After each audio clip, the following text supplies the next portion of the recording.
Kenapa ya disebut Al-Fatihah?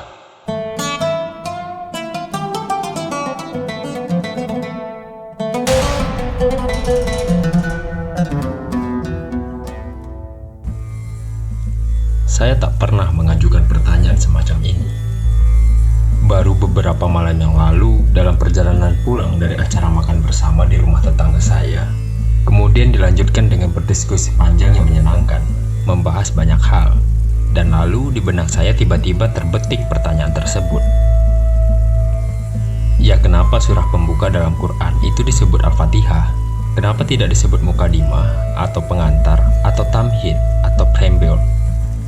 Jawaban yang langsung meloncat ke benak kita tentu adalah ini, karena Al-Fatihah secara harafiah artinya adalah pembukaan. Surah ini disebut demikian karena dia menjadi semacam bab pembuka bagi kitab yang belakangan disebut sebagai Quran. Tetapi jawaban semacam ini agak kurang memuaskan. Ada ganjalan yang tak disadari oleh banyak orang. Biasanya, sesuatu yang disebut sebagai pembuka jika ia ada di muka, di bagian awal dari sesuatu yang lain. Secara lahiriah, Al-Fatihah memang berada di dalam pembukaan Quran. Tetapi, ia bukanlah ayat yang pertama turun pada Rasulullah. Sebagaimana yang kita tahu, ayat yang pertama turun adalah 5 ayat pertama dalam surah nomor 96, yaitu surah Al-Alaq. Artinya, Al-Fatihah bukanlah wahyu pertama yang turun kepada Rasulullah. Kita sendiri tak tahu kapan persisnya surah Al-Fatihah ini turun. Sebab, setahu saya, tak ada catatan dalam literatur tafsir klasik mengenai kapan persisnya ayat ini diwahyukan kepada Nabi. Pada tahun berapa, di bulan apa, dan dalam konteks apa. Yang secara pasti bisa kita ketahui ialah bahwa surah ini turun di Mekah. Meski ada pendapat Mujahid yang agak kurang umum yang berpendapat bahwa dia turun di Madinah. Mujahid ini adalah seorang tabi'in atau generasi setelah sahabat Nabi yang hidup pada abad ke-8 Masehi dan menjadi salah satu sumber utama tafsir Al-Tabari, salah satu tafsir paling awal yang komprehensif dalam sejarah penafsiran Quran. Kembali ke pertanyaan semula, kenapa disebut Al-Fatihah? Ada jawaban yang menarik oleh seorang mufasir Quran dari abad ke-12 Fakhruddin Al-Razi dalam tafsirnya yang masyhur, Mafatih Al-Ghaib. Al-Razi antara lain mengatakan, surah ini disebut demikian karena ia adalah surah atau bukan ayat pertama yang turun secara lengkap. Memang benar, wahyu yang pertama turun pada Nabi adalah ayat yang telah saya sebut di depan tadi. Tetapi, surah yang pertama turun secara utuh adalah surah Al-Fatihah.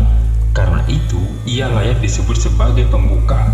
Dan karena itu, surah ini disebut sebagai Fatihah Alkitab, pembuka dari sebuah buku yang bernama Quran. Saya mencoba memberikan penjelasan lain, atau semacam interpretasi yang agak sedikit berbeda tentang nama Al-Fatihah ini. Dalam perjalanan pulang malam itu dari yang sudah saya ceritakan tadi, ada sebuah gagasan yang tiba-tiba meletik dalam bahasa Jawa atau tercetus di benak saya. Adalah menarik bahwa surah ini disebut Al-Fatihah. Kata ini secara harafiah artinya adalah pembuka.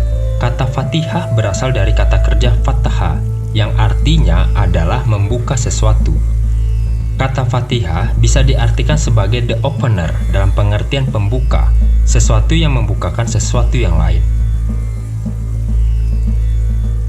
Saya langsung terpikir tentang kata to include dalam bahasa Inggris atau kata turunannya inklusif. Dalam bahasa Indonesia kita memakai kata ini, inklusif.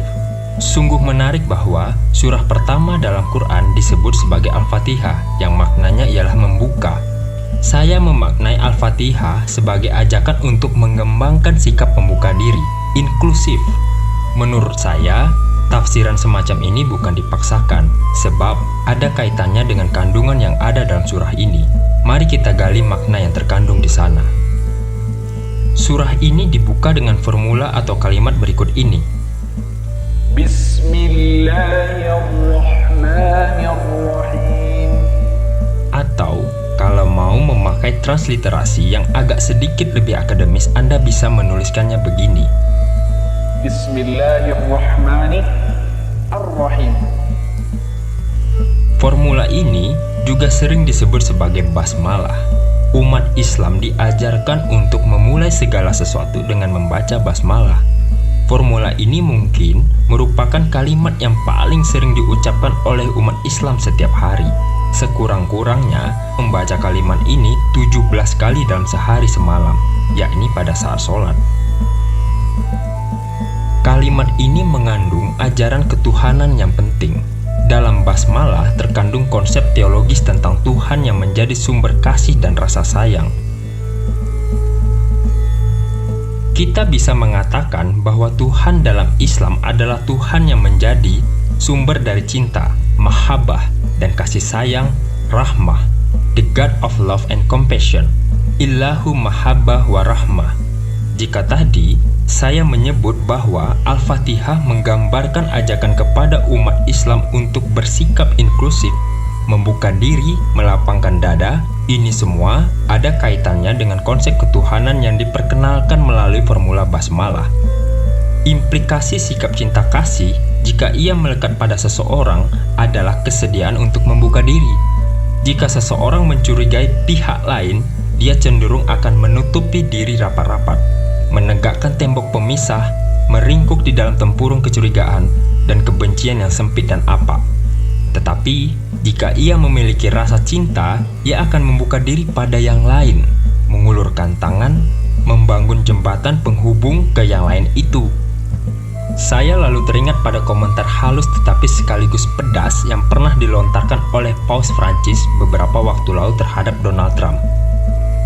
Kita tahu, Donald Trump dikenal sebagai sosok fearmonger, orang yang mengobar-ngobarkan ketakutan. Bahkan ia pernah mengatakan, jika terpilih menjadi Presiden Amerika Serikat, dia akan melarang umat Islam untuk masuk ke negeri itu. Kata Paus Prancis, "People who think only about building walls wherever they may be and not building bridge is not Christian. This is not in the gospel."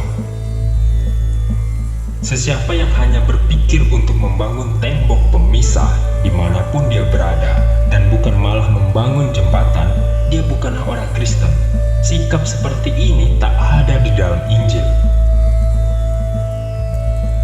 Komentar Paus Prancis ini dengan sangat baik menggambarkan sikap dua kelompok orang. Pertama, orang yang ketakutan, dan yang kedua, orang yang mencintai orang lain. Orang yang takut akan menolak berhubungan dengan orang lain, sementara orang yang mencintai orang lain akan membuka diri padanya. Konsekuensi cinta dan kasih sayang adalah mindset of openness and reaching out to others. Cinta, kasih sayang, rahmah membawa implikasi ke dalam bentuk sikap-sikap sosial yang khas, membuka diri, lapang dada, dan inklusif. Bukan menutup diri dan bersembunyi di dalam kotak tempurung, curiga pada yang lain. Dengan kata lain, rahmah dan cinta membawa kita kepada Al-Fatihah, sikap membuka diri kepada Sang Lian. Ayat ke-6 dan ke-7 dalam surah ini juga mengandung ajaran yang sangat menarik. Mari kita baca terjemahan dua ayat itu. Saya memakai terjemahan HB Jashin dalam bacaan mulia. Bimbinglah kami ke jalan yang lurus lempang, jalan orang-orang yang telah kau beri nikmat, bukan orang yang kau murkai dan bukan orang yang sesat jalan. Karena kita sekarang hidup di era di mana kecenderungan takfir dan saling menyesatkan di kalangan umat Islam sedang meruyak di mana-mana, di Indonesia dan juga di negeri-negeri lain. Karena kita sedang hidup dalam the age of takfir. Pertanyaannya adalah, apakah ayat ini bisa dibaca sebagai ajakan untuk saling menyesatkan hanya gara-gara ada kata sesat di sana? Saya mengatakan tidak. Ayat ini mengandung makna yang subtil, halus. Di sana kita diajarkan untuk memohon kepada Tuhan agar kita diarahkan ke jalan yang, atau dalam terjemahan HB Jashin yang sangat saya suka, lurus lempang. Artinya apa? Wewenang untuk menentukan apakah sebuah jalan itu lurus lempang atau tidak ada pada Tuhan. Tugas kita sebagai manusia paling jauh ialah memohon saja kepada Tuhan agar ditunjukkan arah ke sana. Bukan wewenang kita untuk menyesatkan orang lain, untuk menganggap orang lain kafir, syirik, murtad, bid'ah, dan sebagainya. Sikap saling menyesatkan dan mengkafirkan di antara sesama umat Islam sangat berlawanan dengan semangat Al-Fatihah yang mengajak kita untuk bersikap membuka diri, membangun jembatan. Saling menyesatkan adalah wujud dari tindakan fear-mongering, menyebarkan ketakutan. Ini bukan manifestasi dari etika rahmah, mahabbah, kasih sayang. Surah Al-Fatihah yang membuka kitab suci umat Islam ini langsung menyambar kita dengan pesan yang sangat relevan dengan zaman ini. Ajakan untuk membangun sikap-sikap inklusif. Betapa relevannya surah ini di zaman ketika Donald Trumpisme sedang berkecamuk di mana-mana sekarang. Wallahu a'lam bishawab.